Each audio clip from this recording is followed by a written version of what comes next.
I was going to do a hot take, one take in response to some feedback from the first video, which was how to defeat the garment. So thank you for the like, comment, subscribe thing on YouTube, but also thank you for the questions. Thank you for reaching out. That's the basis for this video. So one of the questions was, can you tell us a little bit more about the gun, what attachments you have and things of that nature? So I'll do that here shortly. But the most important one to me was, can you break down the motion of drawing from concealment? So I'm gonna show you the way that I do it, the way that works for me with this style of clothing. Some people, they want to wear super tight stuff. That's just not my style. I like to have the clothing be able to move and manipulate around it, especially when you're drawing from concealment. You want to be able to get it out of the way. So if it's super tight, you're going to run into a different set of problems. So what you'll see is step one is I'm going to smack myself in the stomach just above the gun. I'm going to grab a handful of my shirt. I'm going to rip it up to my chin. It's going to leave me a bunch of room to work. Grab my gun. I'm going to kind of rotate the shirt around as I'm coming up so that my hands meet, and then I press out. There's some people that just go bang, bang, and it works for them. This is just the way that I prefer to do it. Also, this is a size 2XL shirt. Don't know if that matters.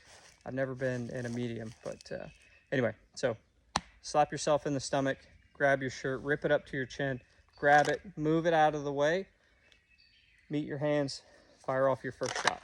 All right, so we'll do it again. And I'm exaggerating ever so slightly just to kind of show you how I do it. But you kind of work on the basics and you do that over and over. And if I do this over and over and over and over and over and over and over and over, I'm always going to get it.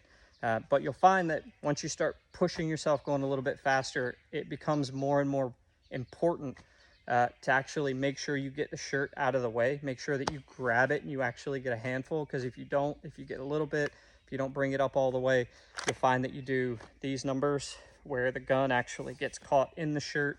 The optic will get caught on the shirt. All sorts of weird things will happen. You'll see it, but that's why you practice. So slap yourself, grab your shirt, rip it up, move it out of the way, point, shoot. So that's the first piece. If you have any other questions, you want to know something, please let me know. The second one is the gun itself.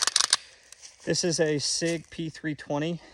This is an AXG frame, which is an aluminum frame. It's actually really nice. I quite like it. I don't have any of the issues with Glock knuckle. I actually really enjoy the ergonomics of the SIGs. I think they're doing some really good stuff. Stock fire control group. There's nothing in there, just a standard trigger. Magazine release, all that stuff, it's all bone stock. The slide stop, slide release, that's stock. The only thing that I changed here is going to be the Armory Craft takedown lever. I like this because, as you can see, it's got a little bit of a ledge. What it does is it allows me to grip onto it with my thumb and kind of help control the gun, ride the recoil, make it do what I want it to do.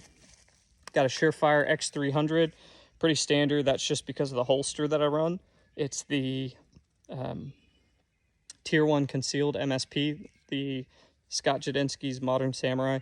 I like it because I can just take anything with an X300 and it's going to work. So really easy to find holsters for the X300. Top, the slide is a bone stock P320 3.6 inch RXP, something like that. Don't quote me on all the details and the letters and the vernacular, but I'm pretty sure it's a 3.6 with a Parker Mountain machine threaded barrel and compensator. It's got stock SIG sights and a Trijicon SRO.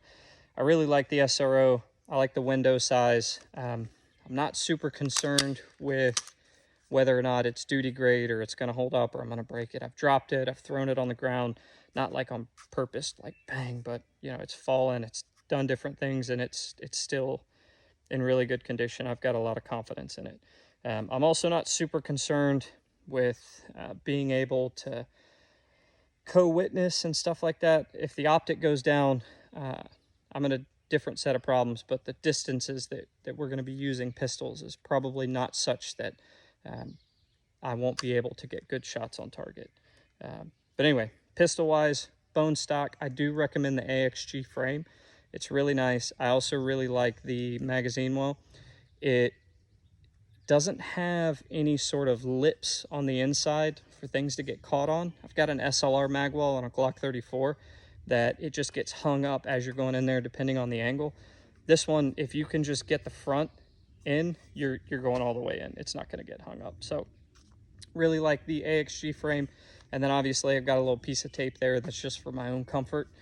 Otherwise, it's a stock gun with a Parker Mountain barrel and comp, an X300, and an SRO. If you have any other questions, let me know.